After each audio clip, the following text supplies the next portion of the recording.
Hello, dear people, and apologies to keep you waiting for so long for an update from our farm. I could think of many excuses why it took so long, and we were incredibly busy, but I must be honest too and admit that it is too tempting to spend quite a bit of time each day with my lovely new horse, Sky. Buttercup, you can't come for a ride. No, Buttercup, honestly, you can't. No. Go home again. Go home. Come on, go home. Home you go. So much sometimes that even Buttercup the goose gets jealous and wants to be part of the fun. Sky is only 5 years old and needs regular training to build muscles and stamina. Some of this needs to be focused work in the arena, but a lot of it can be great fun too, riding into our wonderful hills. I love this big tall tree a couple of valleys from us, and it's such a treat to make the time once in a while to check on it on our rides. Sky seems to like pretty much everything we try together so far, which is really nice because when she's happy, I am happy.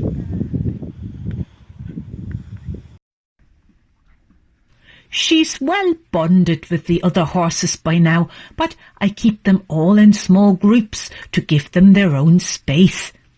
Flora and Winnie, who are both in foal, are kept away from any altercation which could involve kicking. Wallace, Winnie's foal, spent an increasing amount of time with his stepdad Henry as part of his weaning process from his mum. I made sure he could see Winnie when they were separate for reassurance.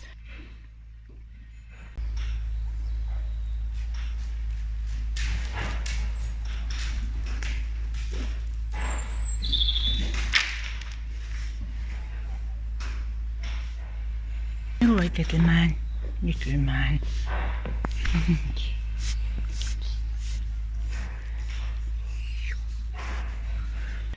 And he was always allowed a long drink when they were reunited.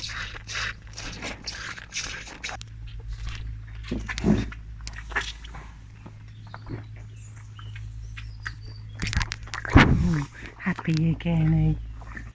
Wallace also started to eat solid food, of course. And then, at the end of October, as a 5 months old, it was time to separate him from Winnie for good. He was well used spending a lot of time with Henry by then, so it wasn't a big change. Poor Winnie went through a couple of days of still producing milk. What a relief when her udder overflowed eventually and slowed down producing.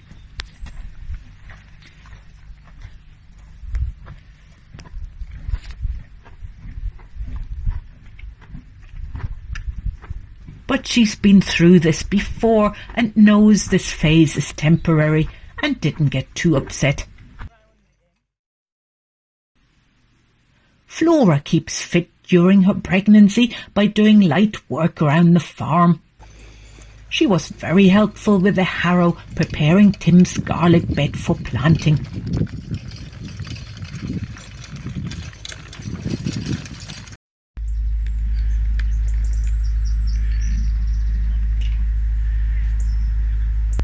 Right, Flora, we'll do a bit more. We giddy up. Flora, giddy up.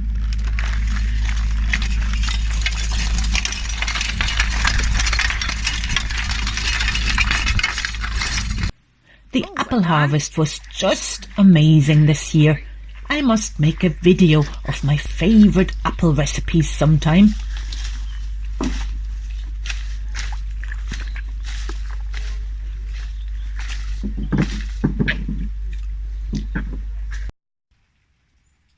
Trudy, although she had only just finished weaning her pups at the end of summer, came into heat again and we decided that she'd go on a little holiday to a friend so that Turnip wouldn't get too wound up about it. He just ended up very lonely and sad.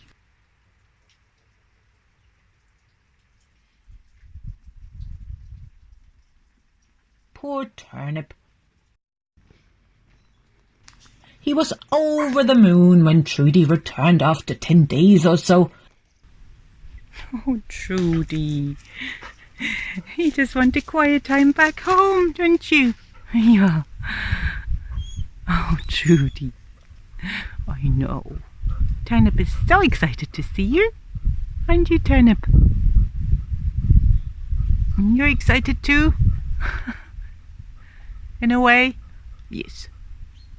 Only that she was a bit too cool with him, wanting to settle back home in her own time.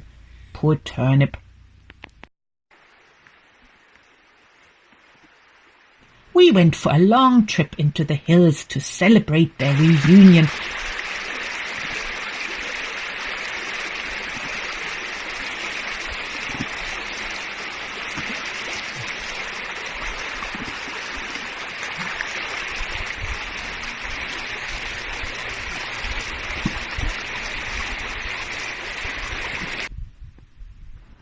And all is good again now, and they are a happy, settled couple.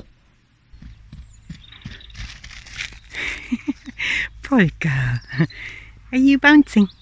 Are you bouncing? Bouncy, bouncy. You show us your bounce again? Polka and Harriet came into season 2, getting all amorous and excitable, and it was time to put them in with the boys. It was amusing to watch how they were all running for their breakfast. Oh, yeah. Good girl, Polka. Oh, no. Not just yet. Look who's waiting. Hi, guys. Morning.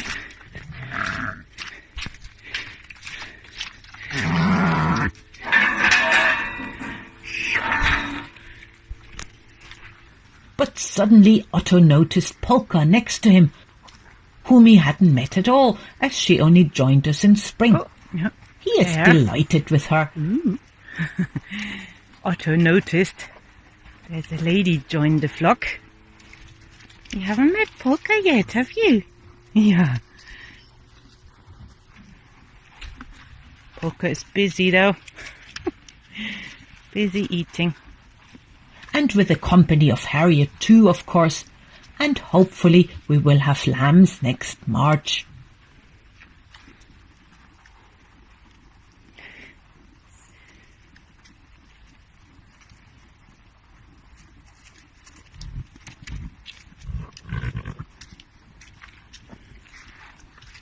I think she's busy eating, Otto. Might not be the right time yet. Yeah, that's it. Go back to breakfast now. Buttercup still follows me from the Hairy Henry yard over to the house sometimes where his parents live. He can't quite make out how to relate to them and soon returns to the yard.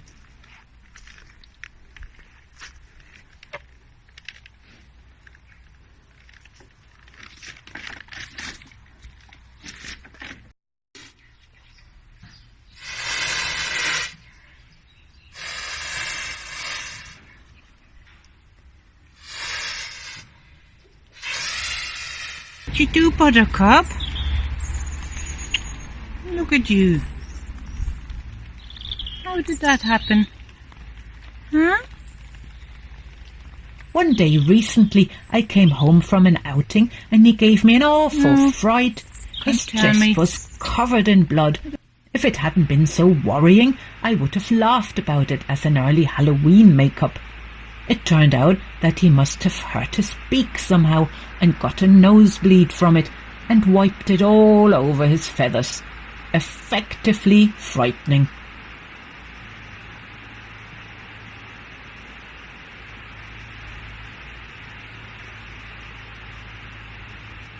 But it didn't seem to bother him, and he appears absolutely fine despite a small crack in his beak.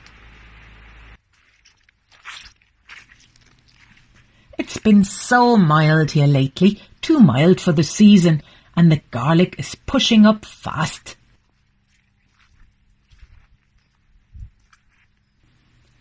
We had so much rain here in October, and I ended up putting the raincoats onto the donkeys because they just can't cope with all the water coming down from the sky, their fur not being waterproof. This one is a calf rug from the local creamery, and that does a perfect job, only that it doesn't quite fit around Nell's belly, so we can only strap up one strap because calves are not as rotund.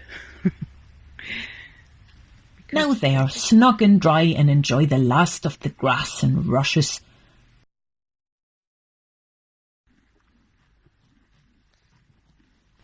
It's always a big adjustment going into the dark time of the year, with the first feeding chores at 7 a.m.